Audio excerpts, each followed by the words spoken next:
What's up guys, welcome back.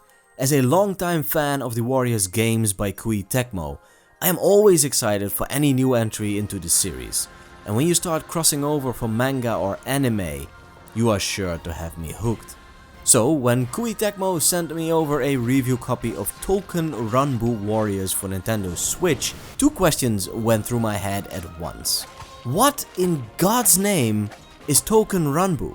And secondly, how does this game perform as the last entry, Dynasty Warriors 9 Empires, really dropped the ball there?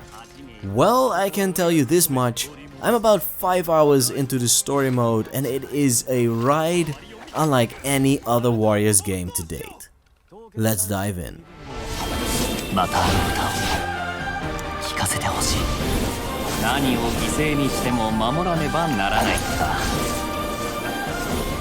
主の帰るこの本丸をな。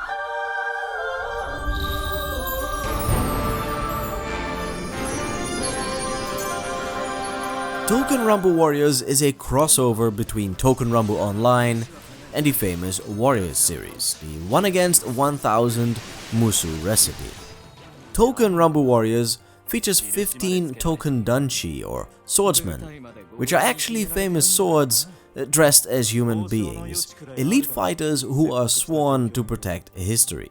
In Touken Ranbu Warriors, the Touken Danshi have been drifting through time without their master, the Saniwa, to lead them, when they are suddenly attacked by the fearsome History Retrograde Army, or HRA, after a brief visit by a fox named Konosuke, a representative of the government of the time. The Touken Danshi are sent on a mission into the war-torn Sengoku Era, where the revision of Japanese history is already underway. And for those of you paying attention, yes, the Samurai Warriors games are all about that Sengoku Era. In fact, you'll be happy to find many of those famous characters making an appearance in this game, such as Nobunaga Oda, Hideyoshi Toyotomi, and Ieyasu Tokugawa. First things first, I think the setup of this game, this dipping into Japanese history, more specifically the Sengoku Era, is perhaps the smartest thing they could have done, as out of the gate you are set up in a familiar setting, allowing you to fully immerse yourself into the game's mechanics, characters, and plot developments. It is not a standard Warriors game, so a streamlined affair such as this is absolutely essential to fully appreciate this game.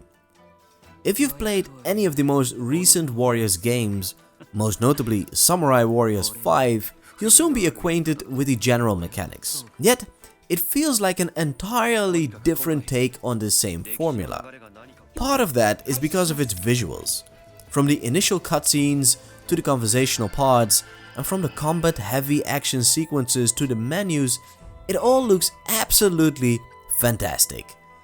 For the purpose of this video, I have recorded both handheld and docked footage, and I for one am absolutely loving every second of it. Another big breaking point with most other Warriors games is the Touken Ranbu concept.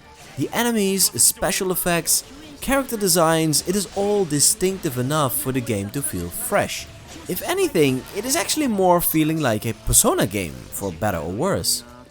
Sure, all of the Warriors elements are here, from the upgradable base, called the Honmaru, the shop to buy stuff, the tweaking of your battle formation, scouting the battlegrounds before diving in, and basically all of your movesets, except for the fact that you can't jump, but dash instead, a nice new touch.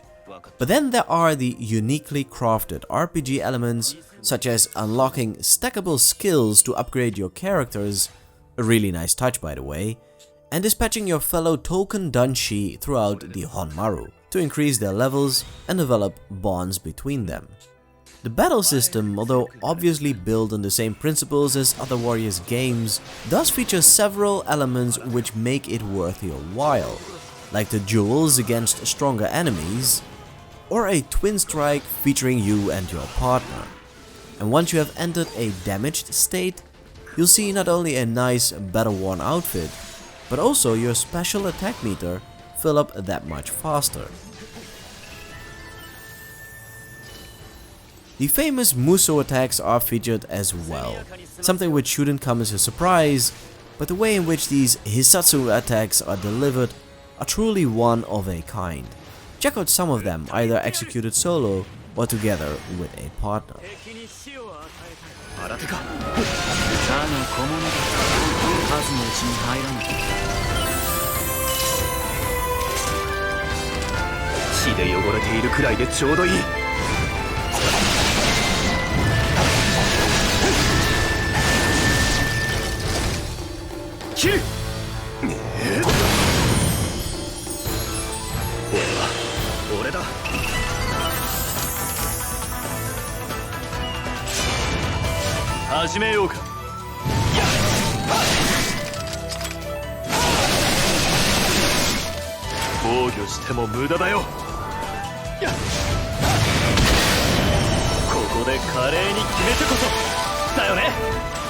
All in all, I am really pleasantly surprised with Touken Ranbu Warriors for Nintendo Switch.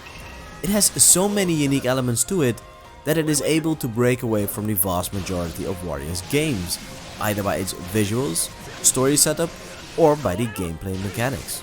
And performance-wise, I can't say I've run into any worrisome issues. In fact, if you're new to the Warriors games and can't seem to make up your mind which one to pick up, I have reached a point where I'd say Touken Ranbu Warriors is the most enjoyable entry yet. And that is coming from someone who's a history buff with a liking towards the Chinese Three Kingdoms period, a time in history which has essentially laid the foundation for the entire genre in the Dynasty Warriors games. But what do you guys think? Be sure to drop a comment in this section down below, as I'm interested to hear your story. Be sure to hit that like button if you have enjoyed today's review. Consider subscribing to the channel if you're new here. Hit that notification bell, and I will see you next time.